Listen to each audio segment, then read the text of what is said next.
নমস্কার, সুপ্রভাত। আমি পম্পা। কেমন আছো তোমরা সবাই এই শীতের সকালে? আশা করছি তোমরা সবাই খুব ভালো আছো। আমরাও এদিকে বেশ ভালোই আছি। আমার আরও একটি নতুন ব্লগে তোমাদের সবাইকে স্বাগত জানাই। এখন বাজে সকাল 9টা। আজকে হচ্ছে রবিবার। তো 9টা তোমাদের সঙ্গ নিয়ে আমি আমার ব্লগটা শুরু করে দিলাম। তো সকালবেলা 7টায় উঠে গেছি, কেননা আজকে সানডে, একটু দেরি করেই উঠেছি। আর সকালবেলা উঠে বাসি কাজকর্ম সমস্ত করে নিয়েছি। আর ব্রেকফাস্টও আমাদের হয়ে গিয়েছে। সকালে রুটি করেছিলাম আর আলু ভেজেছিলাম, সঙ্গে চা ছিল। এটাই ছিল সকালের ব্রেকফাস্ট। তো করে আমি ছাদে চলে এসেছি, কারণ ছাদে আমার অনেকটা কাজ বাকি রয়েছে। অনেক দিন যাবৎ ভাবছি ছাদটা পরিষ্কার করব, কিন্তু হয়ে উঠছিল না। আজ করব, কাল করব, এরকম করে কাজটা যেমন সময়ের অপেক্ষা ছিল, তেমনও নিজের শরীরের একটু আলসেমি ছিল বলতে পারো, ওই জন্যে। আর আজকে ভাবলাম না, আজকে জেদ নিয়ে আমাকে কাজটা করতে হবে। আর অনেকটা পরিমাণে নোংরা হয়েছে ছাদটা, কেননা এখানে মাটি, ওখানে স্তূপ, ওখানে পাতা পড়ে রয়েছে। বর্ষাকালটা পুরো গেছে, আমি পরিষ্কার করার টাইম পাইনি। তো আজকে ভাবলাম ছাদটা সুন্দর করে ক্লিন করে নেব।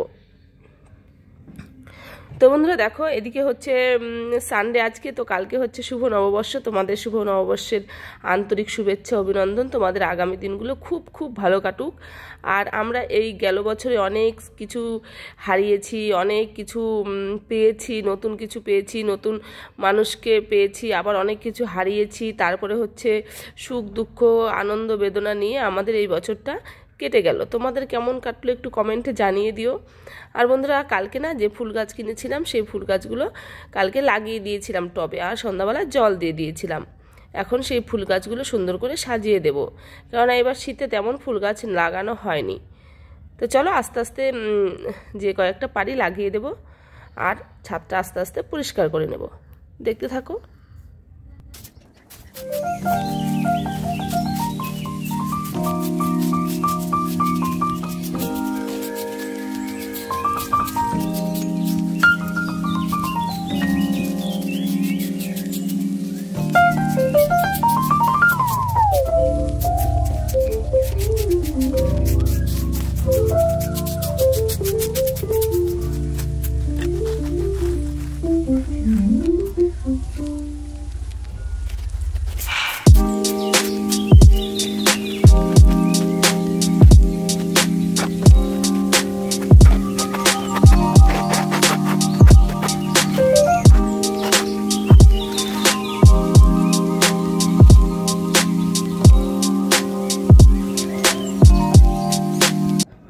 তো বন্ধুরা দেখো, এই পাশটা আমি সুন্দর করে পরিষ্কার করে আর টবগুলোকে সুন্দর করে গুছিয়ে রেখেছি। এই পাশটা হয়ে গেল, আর ভাবছি চারপাশে সুন্দর করে টবগুলোকে গুছিয়ে রাখলে ছাদটা অনেক সুন্দর লাগবে দেখতে।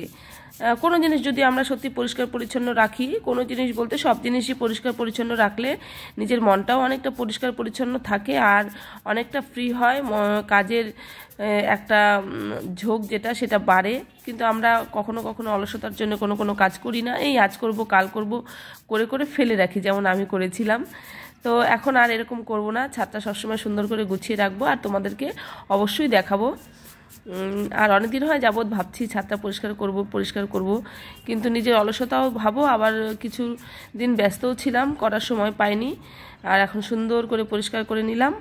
তো চলো ফাইনাল লুকটা তোমাদের অবশ্যই দেখাই কেমন লাগছে।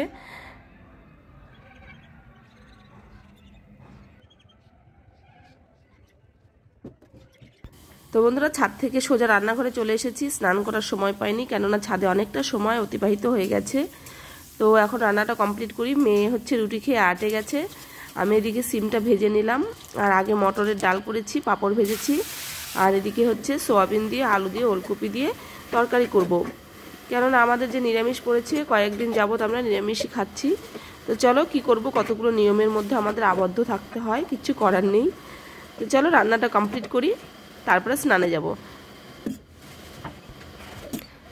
তো বন্ধুরা দেখো, এদিকে হচ্ছে রান্নাটা বসিয়ে দিয়েছি, আর অনেকগুলো বাসন রয়েছে সিঙ্কের মধ্যে, কারণ হচ্ছে সকালে যে চা করেছিলাম, তারপরে ব্রেকফাস্টের জন্য রুটি করেছিলাম, ওগুলো একটা বাসনও আমি ধুইনি। সব রেখে চলে গেছিলাম ছাদে, যে ছাদের কাজটা আমি আগে করব। আজকে সকাল থেকে প্রতিজ্ঞা করে নিয়েছিলাম যে এই কাজটা আমি উঠে আগে করব। কেন প্রতিদিন সকালে প্রতিজ্ঞা করি, সেটা থাকে না। আজকের প্রতিজ্ঞাটা একদম ঠিক হলো যে আমি এই কাজটা করেই ছাড়বো। তো চলো, যেটা যখন আমরা জেদ ধরি সেটা করতেই হয়। আর এদিকে আমার হচ্ছে ছাদের বড় কাজটা কমপ্লিট হলো, আর এদিকে রান্নাবান্না করছি, আর এদিকে বাসনটাও মেজে নিচ্ছি। আর তোমাদের সঙ্গে গল্প করতে করতে দেখো আমার সবগুলো বাসন মাজাও হয়ে গেল, আর রান্নাটাও কমপ্লিট হয়ে যাচ্ছে। তারপরে হচ্ছে গ্যাসটা মুছে বেসিনটা পরিষ্কার করে নেব, রান্নাঘরটা পরিষ্কার করে তারপর স্নান করতে যাব।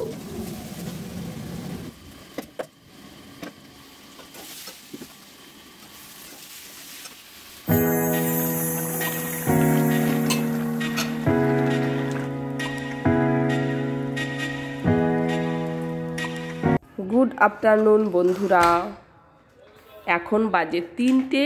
তো স্নান করে চলে এলাম সোজা খাবার টেবিলে, কেননা প্রচণ্ড খিদে পেয়ে গেছে।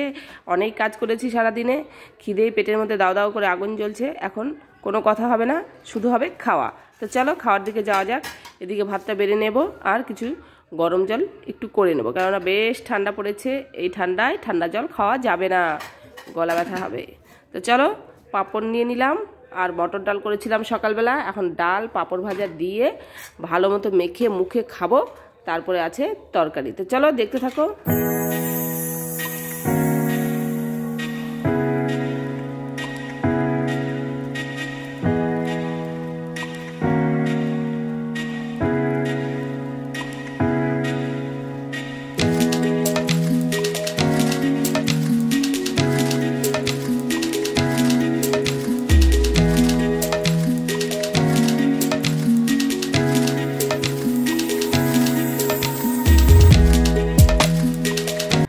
গুড ইভিনিং বন্ধুরা। এদিকে মেয়ে হারমোনিয়াম নিয়ে বসে পড়েছে গান করতে, আর আমি এদিকে কমলা নিয়ে বসে পড়েছি। আমি কমলা খাচ্ছি, আরও গান করছে। এদিকে বরমশাই বাজারে গেছিলো, এইমাত্র আসলো। আর কি হয়েছে জানো, আজকে না আমি ছাদ থেকে জামা কাপড় আনতে ভুলে গেছি, একদম মনে নেই। পরে সন্ধ্যা হয়ে অন্ধকার হয়ে গেছে, তারপরে মনে পড়েছে, দৌড়ে দৌড়ে ছাদে উঠলাম, মোবাইলে ফ্ল্যাশ জ্বালিয়ে জামা কাপড়গুলো হাতড়ে হাতড়ে নিয়ে আসলাম। কিচ্ছু করার নেই, ভুলে গেছি, একদম ভুলে গেছি। তো চলো বন্ধুরা, এদিকে হচ্ছে জামা কাপড়গুলো তুলে নিয়ে ঝটাপট নিচে যাব, নিচে গিয়ে তারপরে আসছি। তো বন্ধুরা, সারাদিন বাড়িতে থাকলে মনে হয় এটা খাই ওটা খাই, শুধু সারাদিন খাই খাই খাই খাই। আমারও ওরকম খাই খাই হয়ে গেছে, আমি শুধু এটা খাই ওটা খাই, খেতে ইচ্ছা করে। তো এখন খাবো হচ্ছে মুড়ি আর হচ্ছে ভুজিয়া। ভুজিয়াটা এনেছে হচ্ছে ইকরচালা কালী মন্দির থেকে, এখানকার বোঁদে। আর হচ্ছে ভুজিয়া ইকরচালা কালী মন্দিরের বিখ্যাত, অনেক বড় বড় গাড়ি দাঁড়িয়ে সেখান থেকে বোঁদে আর ভুজিয়া খেয়ে যায়, কেননা এটা সত্যি অসাধারণ। এখানকার মতো ভুজিয়া কোথাও পাওয়া যাবে না। আর এই দুটো মিক্সড করে খেলে অসাধারণ লাগে, কিন্তু আমি এখন মুড়ি দিয়ে খাবো। একটু পরে বরমশাই যখন খাবে তখন খাবো বোঁদে দিয়ে আর ভুজিয়া দিয়ে। তো চলো এখন মুড়ি দিয়ে খাবো, খাওয়ার পরে চায়ের পরে তো ভাত আছেই। সারাদিন শুধু খাই খাই খাই খাই করতেই থাকি, আর খাওয়াটা ভালো, মুখের একটা এক্সারসাইজ হয়। আর মেয়ের দিকে গান করছে। তো বন্ধুরা দেখো, খাই খাই পর্বে আবার চা না খেলে মাথাটা ব্যথা করে। চাটা তো খেতেই হবে। খাই খাই পর্ব রাত্রে 10টার সময় শেষ হবে ভাতের পর্ব দিয়ে। তো চলো, এদিকে বোঁদে আর ভুজিয়া বরমশাই খাচ্ছে, আমিও সঙ্গে অ্যাড করে দিলাম। আর আমার সারাদিনের ব্লগটা কেমন লাগলো জানিও। যদি তোমাদের ভালো লেগে থাকে তাহলে প্লিজ একটা লাইক করে দিও। যারা আমার চ্যানেলে অলরেডি সাবস্ক্রাইব করেছো তাদের অসংখ্য ধন্যবাদ জানাচ্ছি। আর যারা নতুন রয়েছে তারা চাইলে আমার চ্যানেলটিকে সাবস্ক্রাইব করে দিতে পারো। তোমাদের সঙ্গে দেখা হবে আরও একটি নতুন ব্লগে। তত সময় তোমরা সবাই ভালো থেকো, সুস্থ থেকো। আর কালকে হচ্ছে হ্যাপি নিউ ইয়ার 2024। তোমরা আগামী দিনগুলো সুন্দর কাটাও, ভালো কাটাও, আর এভাবেই সুস্থ থাকো।